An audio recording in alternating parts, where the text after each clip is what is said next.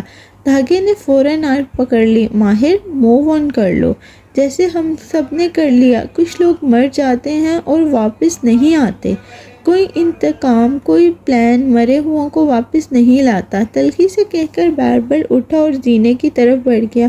اس کے پیروں کی دھمک زینے پہ اوپر جاتی محسوس ہوئی اور پھر وہ اپنے کمرے میں گم ہو گیا۔ ماہر نے ایک نظر خالی ونگ چیئر کو دیکھا اور پھر سیڑھیوں کے ساتھ بنے ایک دروازے کو۔ وہ اس گھر کا تیسرا بیڈ روم تھا جہاں کوئی نہیں رہتا تھا۔ موم بتی کی موم پگھل رہی تھی اور سالے میں سندل کی خوشبو پھیلنے لگی تھی۔ وہ جب سے سفورہ اور اس کے کزن کیف سے مل کر آئی تھی گمسم سی بیٹھی تھی۔ اس کو رونا بھی نہیں آ رہا تھا۔ کہنے کو تو اس کے سارے کنارے ملا لیے تھے، لیکن کیا اس کے دل و دماغ میں یقین بھی آ گیا تھا؟ شاید نہیں۔ ابھی وہ دکھ کے پہلے سٹیج شاک پہ تھی۔ دماغ شل تھا اور وہ باتیں اندر جذب نہیں ہو رہی تھی۔ وہ خالی خالی نظروں سے ماں اور معید کو دیکھ رہی تھی۔ وہ لاؤنج میں بیٹھے کسی بات پہ ہنس رہے تھے۔ معید سیب کے ٹکڑے کر کے ماں کو کھلا رہا تھا۔ بخت بھی ان کی ویل چیئر کے پیچھے کھڑی ان کے بال برش کر رہی تھی۔ میں کہتی تھی بختو، میرے بالوں میں اتنی خشکی کیوں ہو گئی ہے؟ کڑوے تیل سے بھی نہیں جاتی، نہ ہی انڈے سے۔ مویا ٹیومر تھا سر میں۔ معید نے سر پہ ہاتھ مارا۔ ماں یار کتنی دفعہ بتاؤں، اس سے خشکی کا کوئی تعلق نہیں۔ دیکھو میرے بال بھی کتنے گر رہے ہیں آج کل، پہلے ایسے نہیں گرتے تھے۔ یعنی دواؤں کی گرم تاثیر کی وجہ سے۔ وہ گرے ہوئے بال ہاتھ میں لپیٹ کر ان کو گولا بنا رہی تھی۔ معید ہنس دیا۔ ماں کوئی چیز گرم یا ٹھنڈی تاثیر کی نہیں ہوتی۔ کتنی دفعہ سمجھاؤں، چیزوں کی مقدار اور استعمال سے گرمائش پیدا ہوتی ہے۔ جمعہ 8 دن ہوئے ڈاکٹر بنے اور ماں کو ٹوک رہا ہے۔ اوہ، ماں نے خفگی سے سر جھٹکا۔ معید جب بھی ان کی گرم یا ٹھنڈی تاثیر کی بات کی تصحیح کرتا تو وہ اسے آگ کرنے تک پہنچ جاتی تھی۔ معید سر جھٹک کے اٹھ کھڑا ہوا۔ تبھی ماں کو یاد آیا، معید میرے آپریشن کے دوران سرجن نے تمہیں اندر بلا کے میرا دماغ کھول کے دکھایا تھا؟ جی ماں، دکھایا تھا۔ اندر کیا تھا؟ ماں نے دلچسپی سے پوچھا۔ بال برش کرتی بخت بھی غور سے سننے لگی۔ اندر آپ کے خیالات چل رہے تھے، وہ جل کے بولا۔ ایک کیڑا کبیرہ کے نام کا تھا، ایک مومانی کے نام کا، اور بتاؤں؟ ماں کا موڈ آف ہو گیا۔ کشن اٹھا کر اسے دے مارا، پرے بدتمیز۔ معید ہنستے ہوئے ایک طرف ہو گیا اور کشن صوفے پہ بیٹھی مالا کو جا لگا۔ وہ ایک دم چونکی، جیسے کسی خواب سے جاگی ہو، پھر تیزی سے اٹھ کے کمرے کی طرف بھاگی۔ ماں اور معید نے تعجب سے اسے جاتے دیکھا۔ اسے کیا ہوا؟ لیکن وہ دروازہ بند کر چکی تھی۔ اس کا دکھ شوق سے نکل کے انکار کے مرحلے میں داخل ہو چکا تھا۔ یہ سب جھوٹ ہے، سفورہ اور کیف جمال جھوٹ بول رہے ہیں۔ وہ اندر الماریاں کھولتے ہوئے بڑبڑا رہی تھی۔ کیف ہی کیف ہے، وہ میری آنکھوں میں دیکھ کر اتنے دن جھوٹ نہیں بول سکتا۔ 1 برس کے اندر سے بالآخر اسے وہ مل گیا، کیف کے اپارٹمنٹ کا کارڈ۔ اس نے وقت دیکھا، نہ کسی کے سوال کا جواب دیا، بس لاؤنج میں بیٹھے معید اور ماں کو کام سے جا رہی ہوں کہہ کے باہر نکل گئی۔ اپارٹمنٹ بلڈنگ کی طرف ڈرائیو کرتے ہوئے مالا کے چہرے پر پریشانی تھی۔ ان کا دکھ انکار سے اگلے مرحلے تکلیف اور گلٹ میں داخل ہو چکا تھا۔ اگر وہ ماہر فرید تھا اور کیف جمال نہیں تو اس نے مالا کو کیوں نہیں بتایا؟ کیا وہ اس قابل نہیں تھی کہ کوئی اس پہ بھروسہ کرتا؟ کیا ضروری ہے ہر کوئی اس کا دھوکہ دے؟ ظہیر، کیف سب اسے ہی کیوں توڑ کے چلے جاتے ہیں؟ کیا اس کے ساتھ کوئی مسئلہ تھا؟ وہ اپارٹمنٹس بلڈنگ میں داخل ہوئی تو باہر شام اتر رہی تھی۔ استقبالیہ ڈیسک پر 2 لڑکیاں بیٹھی تھیں۔ وہ اسے دیکھ کر مسکرائیں، البتہ ایک کی آنکھوں میں سوالیہ نشان تھا۔ اس نے مالا کو یہاں پہلی دفعہ دیکھا تھا۔ وہ ان سے نظر ملائے بنا سیدھی لفٹ کی طرف بڑھ گئی۔ کارڈ پہ اپارٹمنٹ نمبر درج تھا۔ چند منٹ بعد وہ 5ویں فلور کے اس اپارٹمنٹ کے سامنے کھڑی تھی۔ وہ کیا کر رہی تھی؟ وہ کس سے ملنے جا رہی تھی؟ کیا وہ وہاں ہوگا؟ مالا نے شل ہوئے دماغ کے ساتھ گھنٹی بجائی، پھر مٹھیاں بیچ لی، 1 2 3۔ جواب نہ پا کے اس نے کارڈ لگایا اور سرخ بتی جلی۔ کارڈ دروازہ کھولنے سے قاصر تھا۔ وہ بار بار کارڈز لگانے لگی لیکن سرخ بتی کے ساتھ ٹوں بجتی۔ مسلسل انکار۔ کیا میں آپ کی ہیلپ کر سکتی ہوں میم؟ وہ چونک کے مڑی۔ پیچھے سے وہی ریسیپشنسٹ چلی آ رہی تھی۔ اس نے CCTV میں مالا کو بار بار دروازہ کھولنے کی کوشش کرتے دیکھ لیا تھا۔ دروازہ نہیں کھل رہا تھا۔ کشمالہ جبراً مسکرائی۔ اوہ، ماہر صاحب نے چند ہفتے قبل لاک چینج کروا دیا تھا۔ ماہر؟ اس کی سانس رک گیا۔ کارڈ والا ہاتھ پہلو میں آن گرا۔ چند لمحے کے لیے وہ بالکل سن رہ گئی، پھر غصے کی ایک شدید لہر اس کے اندر اٹھی۔ وہ سوائے اس کے کہ ہر ایک کے لیے ماہر تھا۔ اور کہاں ہے ماہر؟ اس کی فلائٹ تھی کل استنبول کی۔ ان کا پرنٹر کام نہیں کر رہا تھا، سو انہوں نے سفری کاغذات مجھ سے پرنٹ کرائے تھے۔ ساتھ ہی اس نے وضاحت کی، استنبول۔ مالا نے ابرو اٹھائے۔ انکار کا مرحلہ گزر چکا تھا۔ بالآخر سفورہ اور کیف کی باتیں اندر جذب ہونے لگی تھی۔ کیا آپ یہ دروازہ میرے لیے کھول سکتی ہیں؟ ماہر صاحب مجھے جانتے ہیں، لڑکی نے شانے اچکائے۔ میں ایسا دروازہ نہیں کھول سکتی، یہ مالک صاحب کا اپارٹمنٹ ہے، مجھے ماہر یا مالک سے پوچھنا پڑے گا۔ اگر آپ چاہیں تو میں انہیں ابھی کال کر لیتی ہوں۔ مالا چند لمحے اسے دیکھتی رہی، پھر اسی سنجیدگی سے بولی، انہیں کال ضرور کریں، لیکن اپارٹمنٹ کھلوانے کے لیے نہیں، میرا ایک پیغام دینے کے لیے۔ وہ ایک لفظ پہ زور دے کر کہہ رہی تھی۔ ماہر فرید سے کہنا کشمالہ مبین آئی تھی، بس اتنا کافی ہے۔ کارڈ وہیں پھینکا اور تیز قدموں سے لفٹ کی طرف بڑھ گئی۔ ریسیپشنسٹ نے آرام سے اسے جاتے دیکھا اور شانے اچکا دیے۔ عمرہ کے ان اپارٹمنٹس میں ایسے قصے عام تھے۔ مرد اپنی گرل فرینڈز کو اپارٹمنٹس میں لے کر دیتے تھے اور ان سے ملنے آتے رہتے۔ پھر کسی دن اچانک سے بیوی آ کے اپارٹمنٹ کھلوانے اور فساد برپا کرنے کی دھمکیاں دیتی تھی۔ چونکہ اس اپارٹمنٹ میں کوئی عورت نہیں رہتی تھی، اس لیے اسے کسی ہنگامے کی توقع نہ تھی، لیکن پھر بھی ان کا عملہ اس امر میں تربیت یافتہ تھا۔ اس کے داتے ہی ریسیپشنسٹ نیچے آئی اور فون کا ریسیور اٹھایا۔ عبدالمالک فرید کو کال ملائی، وہ عام سے انداز میں کہہ رہی تھی۔ انکار کے بعد غصے کی باری تھی۔ وہ دکھ تیسرا سٹیج تھا۔ گھر کی طرف ڈرائیو کرتے ہوئے اس کے ہاتھ غصے سے کپکپا رہے تھے۔ یہ سب کیسے ہو گیا اس کے ساتھ؟ وہ اس کو کبھی معاف نہیں کرے گی۔ اس نے کیسے اسے اتنا بڑا دھوکہ دے دیا؟ ساتھ ہی وہ بار بار اپنا فون بھی چیک کر رہی تھی۔ شاید وہ میسج کر دے، شاید وہ کال کر لے اور اسے بتا دے کہ وہ سب ایک غلط فہمی ہے۔ اسے سودے بازی کا مرحلہ کہتے ہیں، جو غصے کے ساتھ منسلک ہوتا ہے۔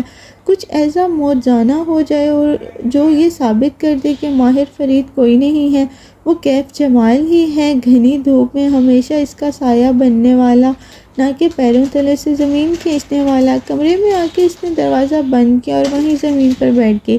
ایک دم سے آنکھوں سے آنسو کا ریلا بہہ نکلا۔ آنسوؤں کو بالآخر یقین آ گیا تھا کہ اس کی منزل باہر بہہ جانے میں تھی۔ وہ نکلے اور پھر نہیں رکے، وہ وہیں بیٹھ کے رونے لگی۔ انکار، غصہ، سودے بازی سب آنسوؤں سے بہہ گیا اور اب سب سے طویل مرحلہ شروع ہونا تھا، ڈپریشن اور درد کا مرحلہ۔ یہ تم نے کیا کیا کیف؟ میری آنکھوں میں دیکھ کر تم اتنے عرصے تک جھوٹ بولتے رہے، یہ تم نے کیسے کر لیا؟ کتنا پتھر دل تھا تمہارا۔ وہ بار بار کیف کو مخاطب کر رہی تھی۔ وہ کہیں بھی نہیں تھا اور وہ ہر جگہ تھا۔ یہ ایسا دکھ جو اندر سے کاٹتا تھا۔ روح ایسی چھلنی ہوئی کہ اسے لگا وہ اپنے پیروں پہ کھڑی نہیں ہو سکے گی۔ جانے کب وہ روتے روتے بیڈ پہ جا کے لیٹ گئی اور منہ سر پہ لپیٹ دیا۔ جب جاگی تو جسم بخار سے تپ رہا تھا اور موہت اسے ڈرپ لگا رہا تھا۔ وہ کینولے کے سوئی کی تکلیف سے جاگی تھی، سر بھاری ہو رہا تھا اور جسم میں جان نہیں تھی۔ مالا کیا ہوا؟ وہ نرمی سے پوچھ رہا تھا۔ اس نے ایک نظر بازو پہ پیوست سوئی کو دیکھا اور دوسری نظر اوپر سٹینڈ پہ لگی ڈرپ پہ ڈالی۔ آنکھیں ابھی تک بھیگی ہوئی تھی۔ اس نے جواب نہیں دیا، بس کروٹ کے بل لیٹے وہ رونے لگی، ایک دم زور زور